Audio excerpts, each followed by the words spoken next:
Amém? Vamos aplaudir Ele então bem forte. Glória a Deus. Amém, povo de Deus. Eu já vejo a diferença na sua vida. Amém? Você enfrenta qualquer tempestade para estar aqui para vencer. Glória a Deus. Senta, por favor. Que a graça de Deus esteja conosco. Nós estamos aqui para vencer. Não é por um acaso que nós chegamos aqui no dia de hoje. Você, logo na entrada, recebeu um exemplar como esse, para que você pudesse aí descrever quais são as afrontas que surgiram nesse tempo. E eu falo isso para você com o coração inclinado, porque desde quando eu assumi essa responsabilidade, falei: Deus, eu estou aqui para fazer a tua vontade, faça o que eu quero. Eu estou aqui para fazer a tua vontade. E se o Senhor nos dá a direção, nos dê a palavra, eu tenho certeza que o teu povo vai crescer. Glória a Deus. Eu tenho certeza que isso é um grande desafio para nós. Não é fácil prosperar diante de muitas crises como a gente vive nos dias atuais. É um desafio muito grande. Todos os dias nós vencemos um adversário, né? Mas uma certeza que a gente tem é de que no final dessa batalha que nós estamos enfrentando, nós vamos ter vitória. Essa é a diferença, né? Nós não guerreamos contra o vento e achamos que simplesmente vamos vencer porque merecemos alguma coisa. Nós vencemos por conta da palavra de autoridade que está sobre a nossa vida. Eu queria que você pegasse a sua Bíblia. Segundo livro das Crônicas, vamos lá? Segundo livro das Crônicas, capítulo de número 32. Pastor, eu já conheço esse texto. Eu também confesso para você que eu já li, já reli, inclusive já até preguei sobre esse assunto. Só que todas as vezes que a gente abre a Bíblia e começa a buscar a Deus, pedir direções, Ele nos mostra algo que provavelmente nós não sabíamos ou não entendíamos, né? E a palavra de Deus vai se renovando e Ele vai nos dando direções. Capítulo 32, o versículo é o primeiro. Eu quero ler com você aqui até o versículo 8. Diz assim a palavra: depois dessas coisas e desta fidelidade, veio Senaqueribe, rei da Assíria, e entrou em Judá, e acampou-se contra as cidades fortes, e intentou separá-las para si. Vendo, pois, Ezequias que Senaqueribe vinha, e que o seu rosto era de guerra contra Jerusalém, teve conselhos com seus príncipes e seus varões, para que se tapassem as fontes das águas que haviam para fora da cidade, e eles o ajudaram. Assim, muito povo se ajuntou e tampou todas as fontes, também o ribeiro que se estendia pelo meio da terra, e disseram: por que viriam os reis da Síria e achariam tantas águas? Ele se fortificou e edificou todo o muro quebrado até as torres, e levantou o outro muro para fora, e fortificou a Milo, cidade de Davi, e fez armas e escudos em abundância, e pôs oficiais de guerra sobre o povo, e os ajuntou a si na praça da porta da cidade, e falou-lhes ao coração, dizendo: esforçai-vos e tende bom ânimo. Não temais nem vos espanteis por causa do rei da Síria, e nem por causa de toda a multidão que está com ele, porque há um maior conosco do que com ele. E com ele está o braço da carne, mas conosco o Senhor, nosso Deus, para nos ajudar e para guerrear as nossas guerras. E o povo descansou nas palavras de Ezequias, rei de Judá. Quero que você preste bastante atenção num detalhe. A gente leu aqui os primeiros 8 versículos, né, desse capítulo, dessa história. Quem já ouviu falar por algumas vezes. O Ezequias, ele era o rei da Síria, e naquela época a Síria era um país, né, vamos usar esse termo, ele era um território muito forte. Eles tinham homens de guerra para dar e para vender. Força bélica para guerrear eles tinham com tudo. Eles tinham armamento, eles tinham homens, tinham carros, cavaleiros, tudo que você imaginar, eles estavam preparados para enfrentar. Tanto é que o rei da Síria, logo depois disso, ele vai ri da cara do rei Ezequias e vai falar uma série de coisas contra Deus.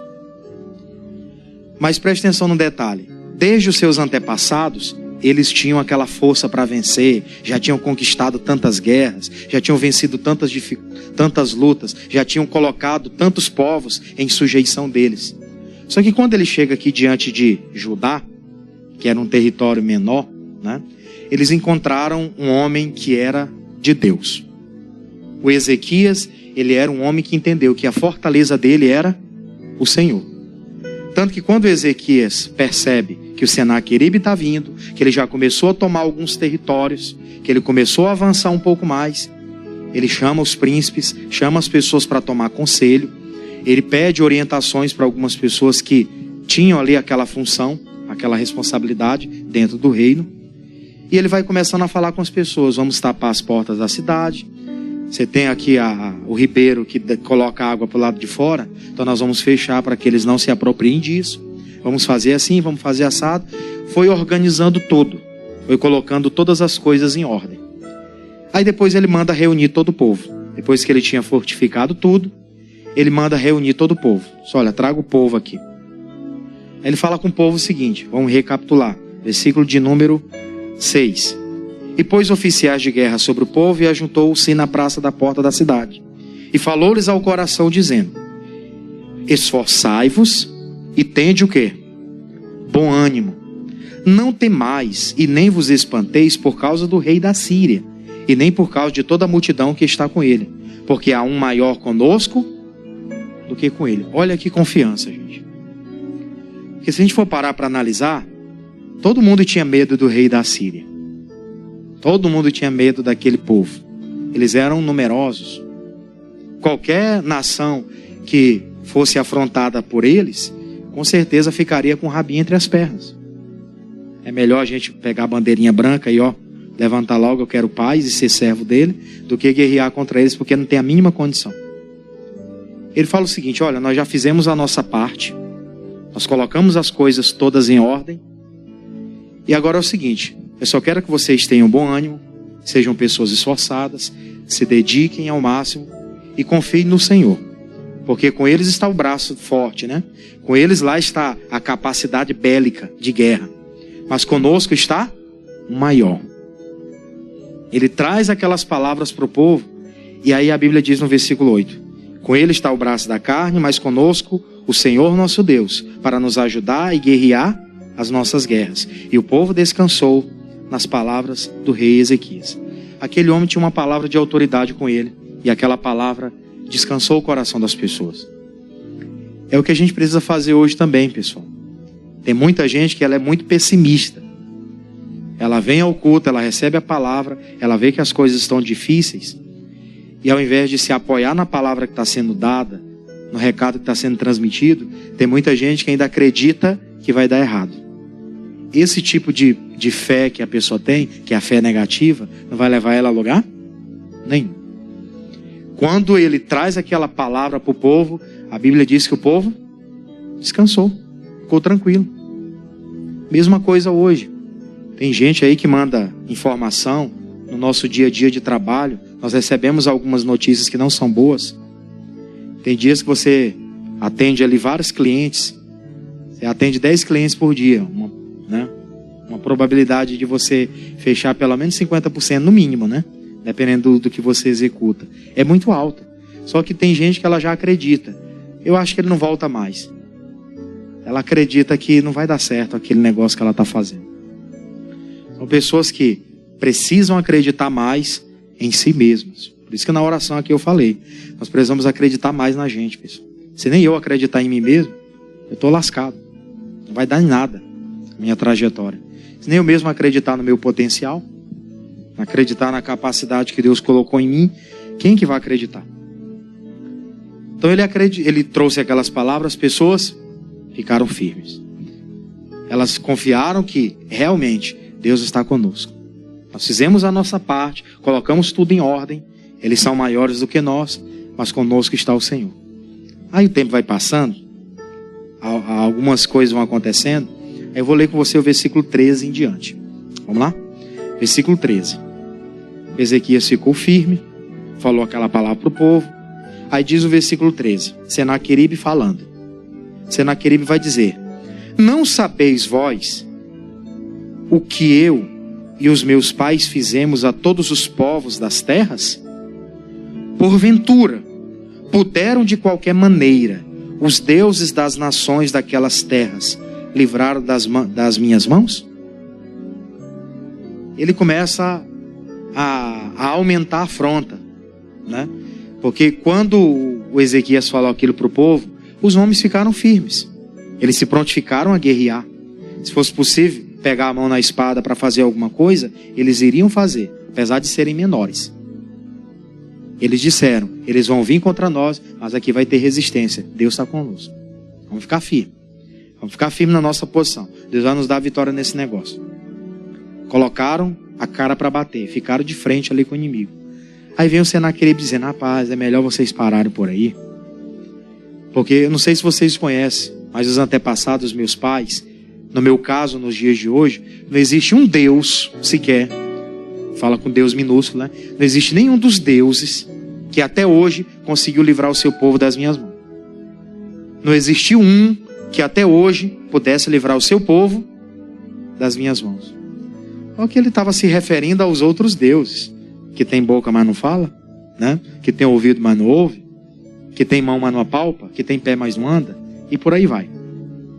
Ele estava se referindo a outros deuses, mas ele nunca tinha batido diretamente de frente com o Deus de Israel, com o Deus de Judá, que era o Deus que tudo pode fazer, que para eles era conhecido como o Deus desconhecido. Existe até um altar lá para eles lá, o Deus desconhecido. Eles não sabiam quem era, né? Sabia que existia, mas era desconhecido entre eles. Eles não tinham experiência, né? Aí vem o versículo 14. Qual é de todos os deuses daquelas nações que meus pais destruíram, que pode livrar o seu povo das minhas mãos, para que o vosso Deus vos possa livrar das minhas mãos? Ele continua a afronta, né? Agora o negócio aqui intensificou, porque a afronta não era mais contra Judá ou contra Ezequias. A afronta dele agora era contra o próprio Deus. E eu vou dizer com toda certeza, muitos de nós que somos crentes, às vezes, no ambiente que trabalhamos, no lugar onde vivemos, causamos alguma antipatia para algumas pessoas. Por mais que você seja uma pessoa legal, tem pessoas que não vão gostar da gente. Eles vão vir com afronta, vão falar contra Deus, vão falar contra a igreja, e coisa que não tem nada a ver. Nós estamos ali para trabalhar. Mas se falarmos que somos crentes, ele já começa.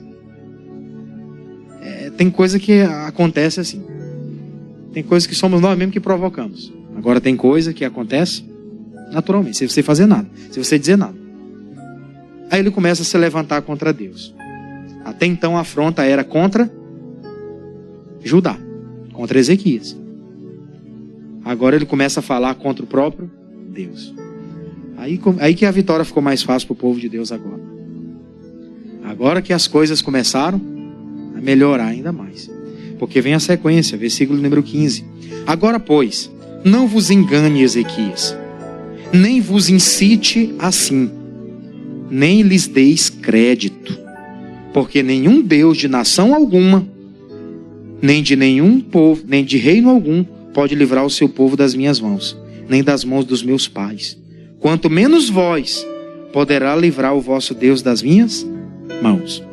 Também os seus servos falaram ainda mais contra o Senhor Deus e contra Ezequias, o seu servo. Escreveu também cartas para blasfemarem de quem? Do Senhor, Deus de Israel, e para falar contra ele, dizendo: assim como os deuses das nações das terras não livraram o seu povo das minhas mãos, assim também o Deus de Ezequias não livrará o seu povo das minhas mãos. E ficou com essa lenga-lenga toda. 18, versículo 18. E clamaram em alta voz, em judaico, contra o povo de Jerusalém, que estava em cima do muro, para os atemorizarem e o perturbarem, para tomarem a cidade. E falaram do Deus de Jerusalém, como dos deuses dos povos das terras, da terra, obra das mãos dos homens. Falaram o que tinha de falar, né? Tem um ditado que diz, tem gente que fala o que quer, mas tem que ter cuidado para ouvir o que não quer também, né? Aí vem o versículo 20, onde eu queria chegar. Porém, O rei Ezequias e o profeta quem? Isaías, filho de Amós, oraram por causa disso e clamaram ao céu. Então o Senhor enviou um anjo que destruiu todos os varões valentes e os príncipes e os chefes do arraial do rei da Síria, e este tornou com vergonha de rosto a sua terra. E entrando na casa de seu Deus, com D minúsculo, os mesmos que desceram deles o mataram ali a espada. Perceba você um detalhe. Quando eles vieram com aquela afronta toda, com aquela coisa toda que iam fazer, que iam acontecer, na mesma hora que o homem de Deus, Ezequias, se levanta e que ele pede a assistência, ele pede a orientação, o apoio do profeta Isaías, que era o profeta que naquele período ele tinha o ofício, né? Estava exercitando seu ofício. Eles vão diante de Deus e falam com Deus ali em oração, dizendo para você aqui, sem sombra de dúvida, tem coisa que Deus responde de imediato. Esse foi um caso imediato. Deus mandou naquele dia ainda o socorro para eles. Glória a Deus. Deus mandou naquele dia ainda o socorro. Os inimigos ali começaram, os valentões lá que vinham com força bélica para destruí-los, começaram a desmoronar, a cair por terra. Deus enviou o seu anjo com a espada para destruí-los. Glória a Deus, gente. Tem gente que acha que ela precisa fazer muita força. Lembra de ontem? Rapidinho. Capítulo 10, versículo 10 de Eclesiastes. Ele vai colocar só na tela para a gente acompanhar. Capítulo 10, versículo 10. NVT. Nova versão transformadora. Trabalhar com um machado sem corte exige muito mais esforço. Portanto, afia a lâmina. Foi isso que o homem de Deus e o rei fizeram aqui. O profeta e o rei fizeram. O rei Ezequias se uniu ao profeta Isaías e foram diante de Deus afiar a sua lâmina. Não adiantava eles ficarem guerreando contra os inimigos sem a principal arma, que era a palavra de autoridade sobre eles. Eles foram lá e tiveram vitória contra os seus inimigos. Em contrapartida, vieram lá o exército do rei da Síria, de Senaqueribe, com toda a força, com todo o apoio, vão arrebentar contra vocês. Chegaram ali, eles começam a cair por terra, começam a desmoronar. E não tinha nenhum homem com espada do lado de cá fazendo nada. Isso tudo era Deus em favor dele. A mesma coisa acontece hoje, gente. Tem coisa que a gente não vai precisar colocar a mão para fazer. Tem coisa que nós temos que fazer, é o nosso trabalho. Mas se alguma coisa surgir, se alguma situação se levantar, nós precisamos falar com Deus primeiro. Tem coisa que a gente precisa ter argumentos para resolver. Tem coisas que nós vamos levar para as autoridades. E tem coisas que nós vamos falar com Deus e simplesmente Ele resolve. Diga graças a Deus, gente. Ele vai procurar, Ele vai nos dar direções. Ele vai começar a colocar as coisas no seu devido lugar. Coisa não adianta você falar com as pessoas, que isso vai criar briga, né? Você vai tentar tirar uma satisfação com a pessoa, aí você gera um outro problema. Coisa que você vai pedir uma direção para Deus antes de ir lá. Às vezes não vai nem precisar você ir. Deus vai trabalhar no coração da pessoa, ela vai vir, vai dizer, vai resolver, vai fazer, vai acontecer e pronto. Não precisa mover muita coisa não. Se a nossa lâmina estiver bem afiada, não precisa fazer muita força. Tem gente que faz muita força para alcançar algo e não alcança nada. Em contrapartida, tem gente que faz a mesma coisa aqui que esses homens de Deus fizeram. Não precisaram colocar muita força. Falaram com aquele que resolveu o problema, ele foi lá e aniquilou.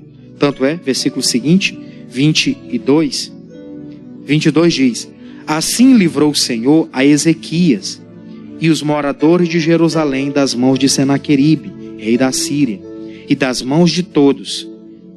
E de todos os lados fez o quê? Os guiou. E muitos traziam presentes a Jerusalém, ao Senhor, e as coisas preciosíssimas a quem? A Ezequias, rei de Judá. De modo que, depois disso, foi exaltado perante os olhos de todas as nações. Ele foi até beneficiado. O honrado nisso aqui tem que ser Deus, que foi Deus que fez a obra, né? Mas ele foi também reconhecido ali como alguém, ele recebeu ali uma honra, né? Ao mérito dele de ter consultado, de ter ido buscar a direção naquele que por ele podia fazer alguma coisa. Mesma coisa, nós vamos ser beneficiados em muita coisa, não por méritos nossos propriamente.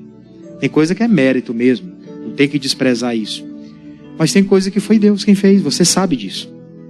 Você é consciente. Eu não chegaria a esse lugar, eu não alcançaria o que eu estou alcançando hoje, eu não ganharia o que eu estou ganhando hoje, se não fosse por Deus, pela fidelidade. Fui fiel a Ele, honrei a Ele, e Ele veio e me exaltou. O Ezequias entendeu isso. Lá na frente você vai ver que o tempo passou, aí é que mora o problema, né? Porque o tempo passa, muita coisa foi acontecendo, ele teve vitórias, e aí diz a Bíblia que o Ezequias ficou doente. Você já conhece a história, então só vou recapitular com você.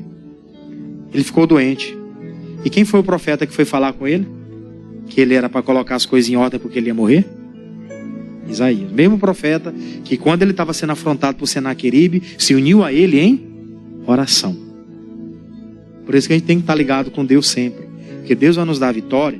Nós vamos ter Deus como nossa fortaleza. Ele vai nos dando segurança para crescermos na vida. Ninguém consegue investir, ninguém consegue fazer projetos se ela não tiver confiança naquilo que ela vai fazer. Já falamos sobre isso aqui. Ninguém vai construir nada sem antes fazer o quê? Os seus cálculos. Sem antes colocar as coisas ali diante de Deus, fazer todas as organizações antes de começar. Para saber se dá para começar, pelo menos. Né?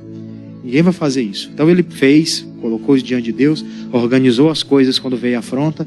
Agora o tempo passa e o profeta tem que vir a ele e diz: põe as coisas em ordem. Quer dizer, durante o tempo aquilo foi ficando desorganizado de novo. Aí foi aí que veio a palavra de Deus para ele: põe as coisas em ordem, porque você vai morrer e não vai viver. Vai morrer e não vai viver. Aí ele vai, ele ora, você já conhece a história, vira o rosto para a parede, fala com Deus, e Deus tem misericórdia, mas ele fala: eu andei, eu fiz, eu realizei, né? Ele fala de um passado, e Deus estava querendo saber de um agora, de um presente. Por isso que nós precisamos estar sempre assim, ligados. E pode ser que a gente teve vitórias, e depois de um tempo elas baixaram a guarda. E lembra aqui da vigília que o pastor fez no dia 28 de fevereiro. Ele começou falando a vigília muito assim, ó: pessoal, nós estamos vivendo no tempo de guerra. Nós não estamos em tempo de vou dar uma passeadinha, vou fazer isso, vou fazer aquilo outro. Se fizer, tem que estar sempre vigilante. Porque de um lado nós tentamos fazer algo, e se nós não estivermos ligados com Deus, ficarmos só no entretenimento, nosso adversário vem com toda a força, ele não descansa não. Vigiar, ele vem com tudo. Precisamos desfrutar, mas sempre com toda a consciência. Tem gente que passa tempo, gente. Ontem foi Santa Ceia. Teve gente que não veio na Santa Ceia. Não foi por causa de chuva, não foi por causa disso, por causa daquilo. Não, estava em entretenimento. Deu testemunho algum tempo atrás, teve vitórias, coisa parecida. Aí foi vacilando. Vigiar, daqui a pouco vem, uma rasteira. Meu Deus, por que aconteceu isso comigo? Deve ter se perguntado: Deus, por que eu estou doente? Por que eu vou morrer agora? Aí ele fala com Deus e ele chora abundantemente. Deus manda o profeta voltar e diz: vai ser acrescentado 15 anos. Mas depois do conserto. Depois que ele se volta para Deus novamente. Esse mesmo homem que teve vitórias aqui, se ele não tivesse vigiado, ele poderia ter morrido precocemente. Por isso nós temos que ter a cabeça no lugar. Diga graças a Deus. Vamos prosperar, gente. Vamos chegar a lugares grandes. Eu não fico de maneira nenhuma fazendo expectativas demais, não. Só que Deus faz expectativas boas a nosso respeito. E a gente precisa ter isso como parâmetro. Do jeito que eu estou agora, tá bom, mas Deus quer fazer muito mais. Deus quer fazer muito mais. Vamos para o livro de Naum.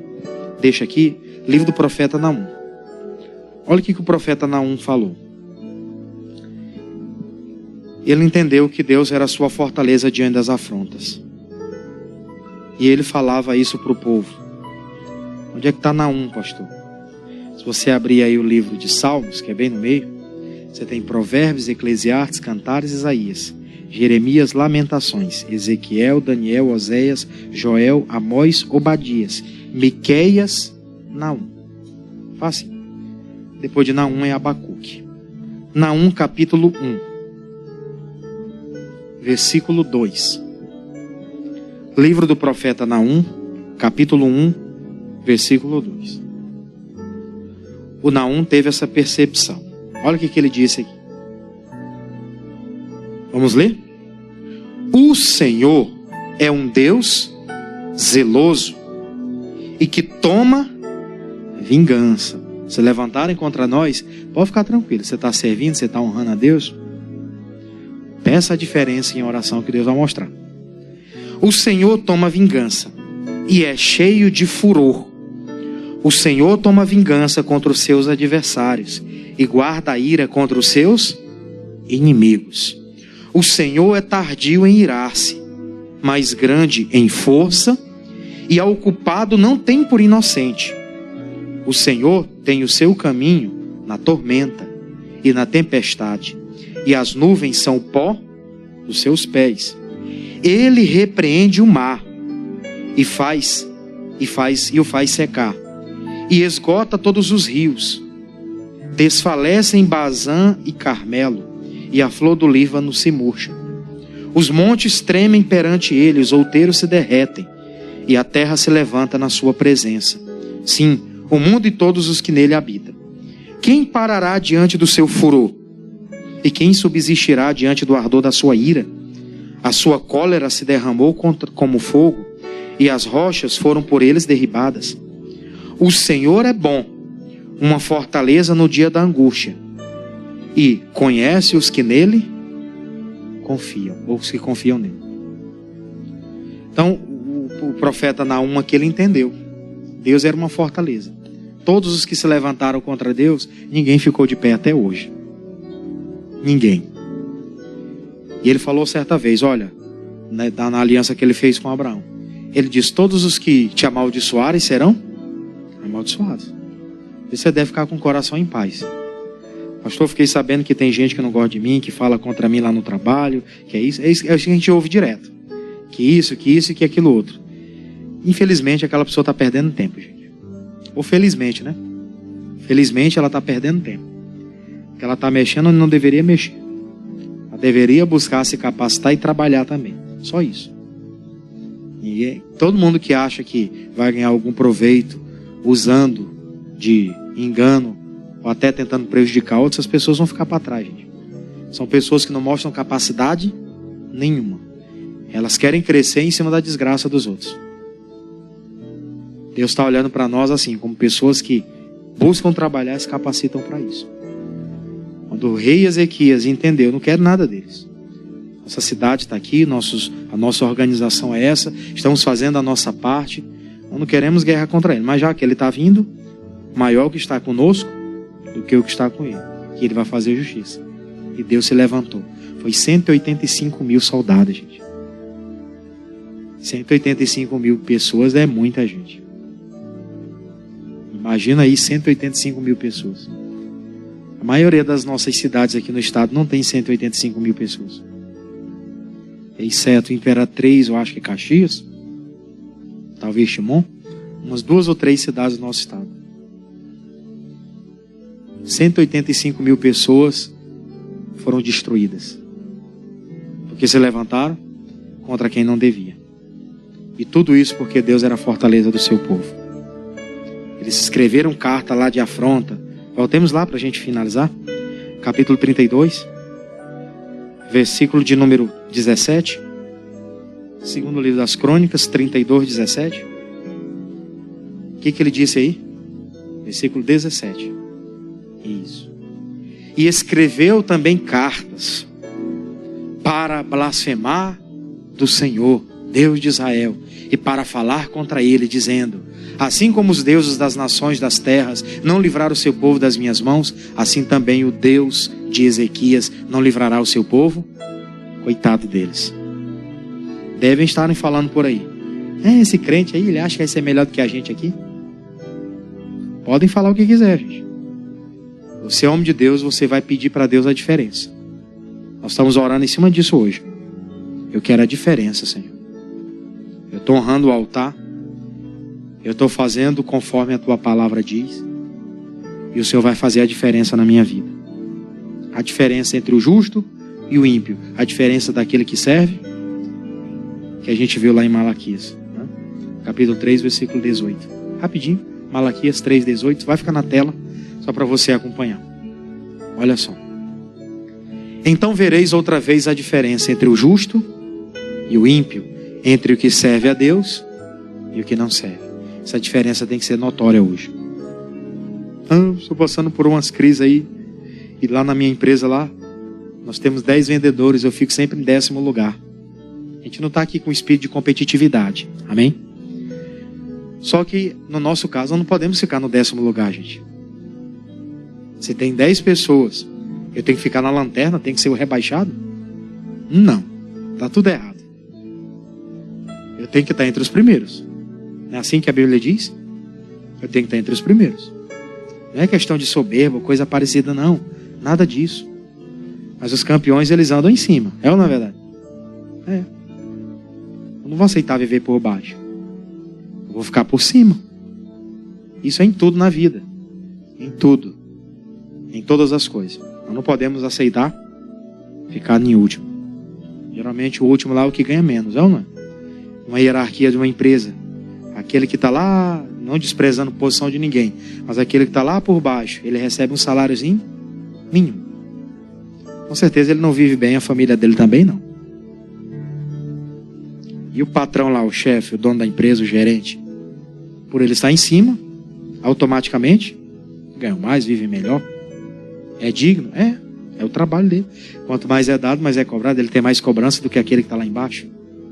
A responsabilidade recai sobre ele, né? Quando surgem as bombas da empresa, quem tem que resolver é quem? É ele. Automaticamente tem que ganhar mais. Mas nós vamos se preparando para isso. Agora tem gente que já se acostumou. Não, fica aqui embaixo, ninguém mexe comigo, eu não mexo com ninguém. Eu ganho meu saláriozinho, todo dia eu tenho meu pão e tá bom. Se para algumas pessoas assim tá bom, deixa elas continuarem. Mas quem tem desejo de vencer tem que colocar isso diante do altar. Estou aqui com a minha carta. Disseram que eu não tenho condições. Até falaram que vão me colocar para o último da fila lá. Vamos mudar de setor porque eu não tenho capacidade de ficar aqui. Mentira. Vou me levantar contra isso hoje. Vai ter a diferença.